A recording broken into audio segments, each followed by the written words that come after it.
A few months ago, I looked into the life of my great-grandfather, and I found out he doesn't exist.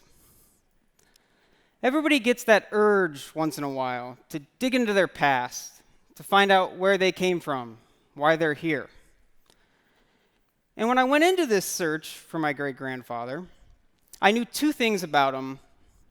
The first was that he was the Molnar who came to South Bend. He was the reason there are Molnars in South Bend. And the second thing was that he died very young, in his 30s.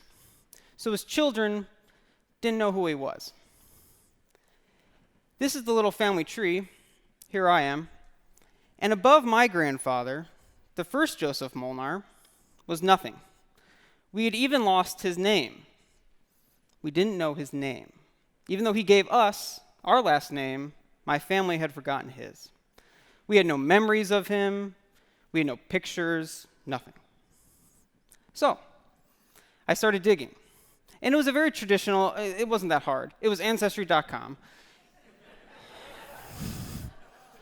Wasn't that hard. So what did I find, right? Well, the very first thing is I found his name. It was actually pretty easy. Alexander Molnar. He seems to have gone by Alex. And once I had his name, it was even easier to find things. I found census records. I found his draft card from World War I. I found his death certificate. And I was able to put together the very basic, faint outline of his life. He came to South Bend in 1906 from Hungary, all by himself as a 17-year-old. He came straight to South Bend, Indiana. At the time, Hungarians were pouring into this city for work. And he lived a very traditional immigrant life for about 20 years before dying.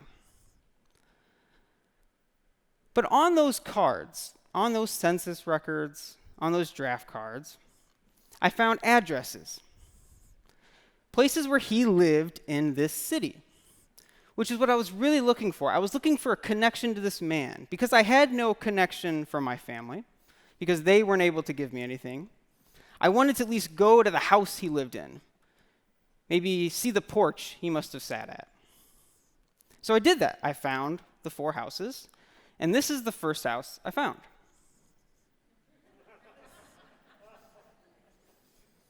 Not to be determined, I went to the second house. This is that house today. And then I went to the third house I found. You're sensing a pattern here. And then I went to the fourth house. And this was the one I was really hoping to see because I think he owned it from what I can tell. And that was the house he was living in when he died. This is that house today. This one's the most depressing because if you're going to tear down houses to put a parking lot in, at least make sure the parking lot gets used. Nobody ever parks here. So bummer, right? That sucked. So I kept looking. I was like, okay, there's got to be more I can find. And I found out he worked at Oliver Plow, just right across the street. Big factory. They actually recruited Hungarians because Hungarians were desperate, and it was a very dangerous job. And a lot of them got cancer and died in South Bend. But he came, and he worked at Oliver Plow for, I think, almost his entire time here. But then I got to thinking, well, I know the company's long gone, but what did we do with the factory? Did we turn it into apartments? Did we make it offices? Did we reuse it at all? No. This is Oliver's factory today. This is where my great-grandfather would have slaved away, essentially, trying to make a better life, trying to achieve the American dream. And this is that factory today. So I couldn't go to where he lived, and I could not go to where he worked, which I assume that was probably 90% of his time, right? What else was there? Well, I thought, what about his faith? I know he was Catholic. I know he was married in the Catholic Church. I know he baptized his 3 children in the Catholic Church.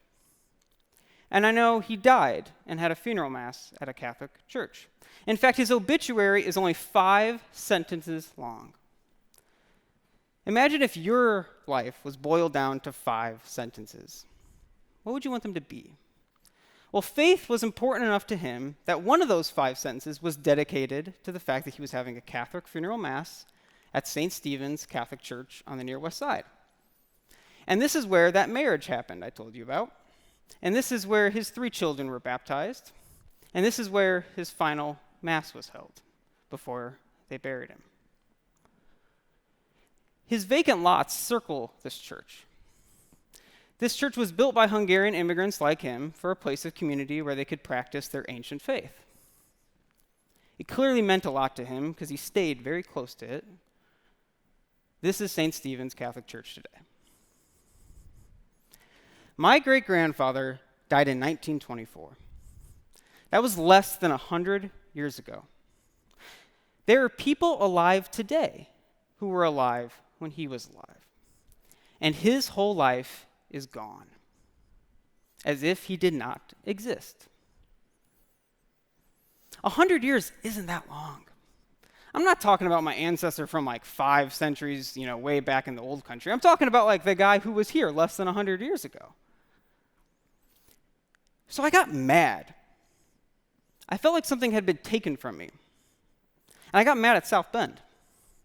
I felt like South Bend had taken my family from me, had taken my history from me, right? Because I live in a city where we knock down our houses, where our companies leave us, and where we knock down our churches.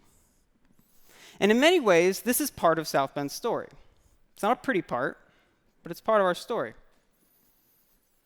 The relationship I have with my great-grandfather mirrors the relationship we have with Studebaker, and with Oliver, and with South Bend Lathe, and our past. Because loss is palpable here. You cannot live consciously in this city without noticing the past. You cannot live in South Bend and not imbue that past, and the fact that things have dramatically changed in a very short amount of time. And I can give you facts about this. I can give you statistics. I can tell you that we've lost thousands and thousands of people since 1960. This is our population chart from our founding to 2010. It's been downhill for 50 years. I can tell you that we're poorer than we used to be. That when my great-grandfather died, South Bend's median income was twice the national average. Today it's half. From twice as rich as the country at large to half in 100 years.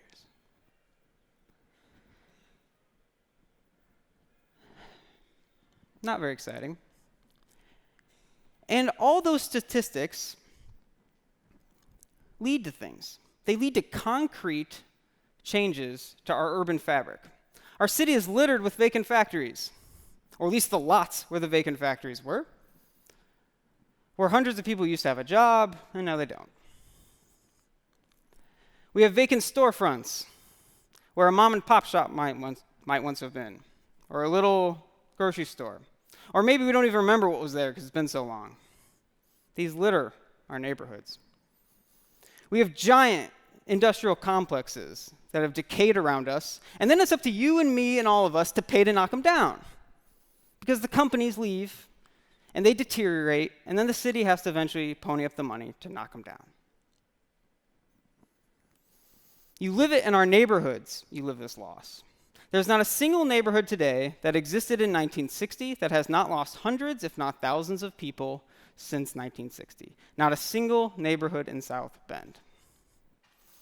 So then you see things like this, ghost architecture. A staircase to a home where people lived, where people loved, where they had holidays, but they left. And our population shrank, so we had to knock them down. But it wasn't economical to knock down the staircase, so we kept it to remind us of what we lost. You live it. You live this. Even if you don't want to, it is what it is. And it's even more than that, though, because it impacts your day-to-day life. It impacts you when your potholed street can't get repaved once every 30 years. It impacts you when every damn year we have to have hard conversations about what school we're going to close next because we don't have enough students in the classroom.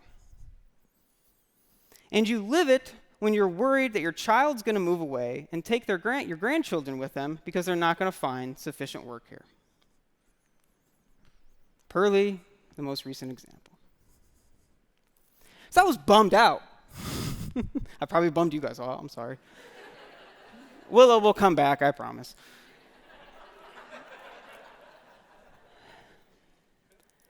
So I was bummed out, but because I'm a masochist, or because I just enjoy being weird, I went back out to those lots, to those 4 vacant lots of my great-grandfather's.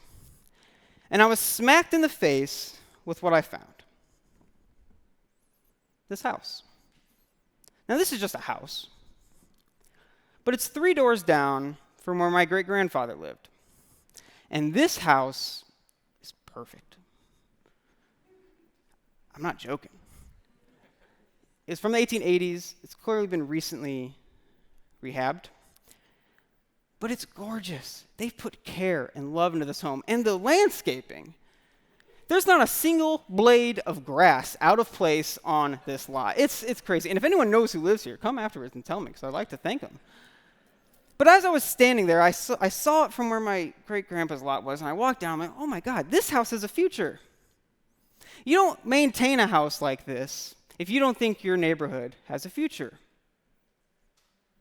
And as I was standing in the middle of the street, looking like an idiot, staring at a home, 2 boys walked by, about 10 years old, dribbling a basketball, probably thinking, what's this idiot doing standing in the street?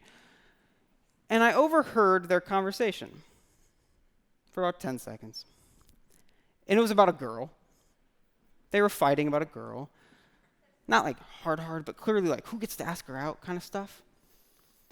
And it was one of those things that happens in a movie, and you're like, that doesn't happen. But like, I had like a eureka moment. I said, here I am, wallowing in the past, being upset about these vacant lots, being upset about what they did to my family, when I have this house staring at me, like, shut up, look at me, I'm beautiful. And then I had the literal future, these children walking by, and they don't care about the vacant lots. They care about the girl. They care about their future with the girl. And it reminded me of something that my wife tells me a lot. It's easy to be trapped by the past, especially in a city like South Bend, where the past is around us. We don't live somewhere brand new. We don't live on the edge of Atlanta or on the edge of Phoenix, where everything is 4 years or younger. We live in a city that's gone through some stuff. But with that comes nostalgia for the past. And nostalgia can be dangerous. Nostalgia can be so dangerous because it robs from you the truth. It hides the bad and only gives you the good. And trust me, I know what it's like to be trapped in the past. I wrote a whole article series about it. I spent like a year doing it. I believe the past is important. I believe it's very important to study your past and understand it. But remember, nostalgia is dangerous. You have to try to keep a clear mind about what came before. Because when my great-grandfather died, there were over 350 factories in the city of South Bend. 350. Which sounds amazing, right? We would love 350 factories in South Bend today. But each one of those factories put toxic soot and ash and poisoned the air day after day, night after night, because that's what factories did back then. We have written descriptions of the city at the time where there was a haze over the city, a haze of soot at all times. Not just in the factory, everywhere because of these. And we know that if my great-grandfather, if he would have lived just 3 more years, he would have seen my neighborhood get built where I live today. But he couldn't have moved there because there were deeds on the house records. There were covenants on the deeds. Sorry, it's a little legally.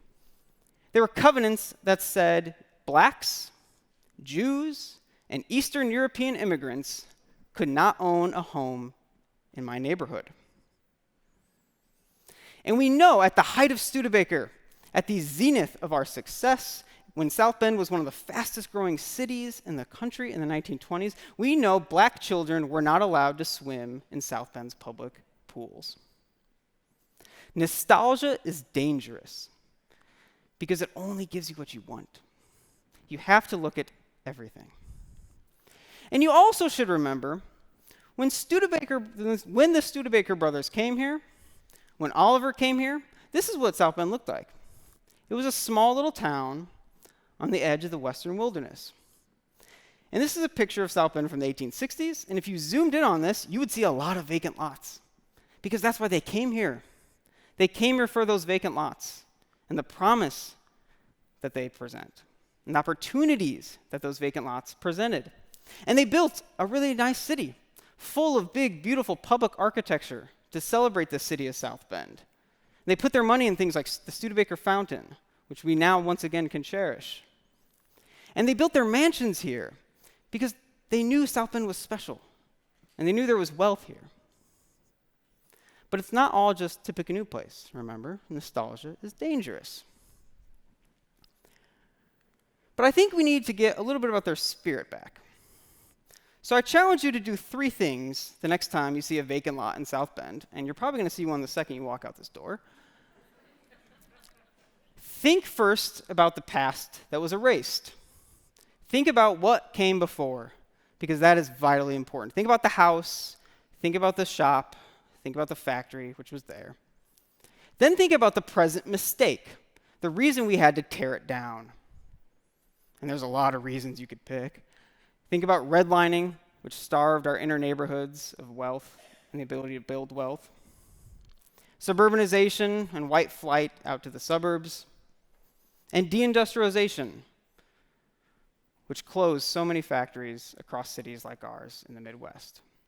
But then the last thing I want you to do, after you've done that thought process, I want you to think about the future possibility for that lot. Because time never ends. This city is not ending. And we have to do something about these vacant lots. So think about the house that might go there one day. Think about the shop that might get built there one day. Because the only way we're going to be able to start repaving our streets, and the only way we're going to make it so we can stop closing schools, and the only way we can make it where we can make sure our kids can live here their whole life and be prosperous is if we start filling our vacant lots. And the first step is giving up the ghost. I challenge you to give up the ghost of Studebaker. Do things like we're doing right now. Taking this space and reusing it for something beautiful. Reusing it for the community. Taking the very name Studebaker and reusing it for a positive connotation. Because Studebaker was not the end of South Bend. Studebaker was the prologue of South Bend.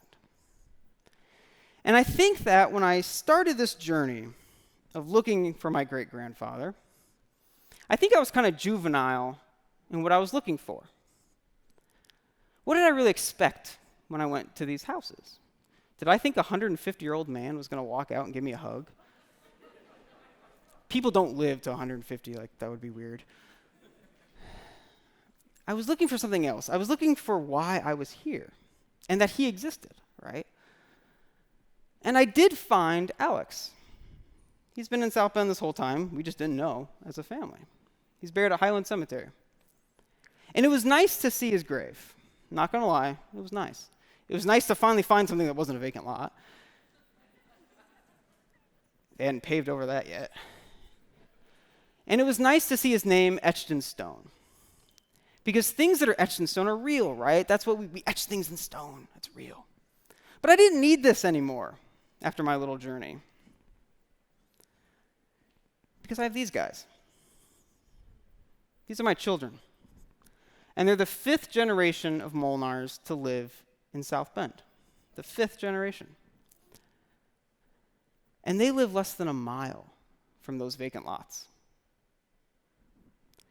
And I think if Alex knew today that 5 generations later, his family was still here, and that these little kids were living their best little lives they can, I think he'd be really happy he chose South Bend, Indiana, for his home, that he made that trek across the ocean, and it was worth it. I'm really glad he made that decision too. Thank you.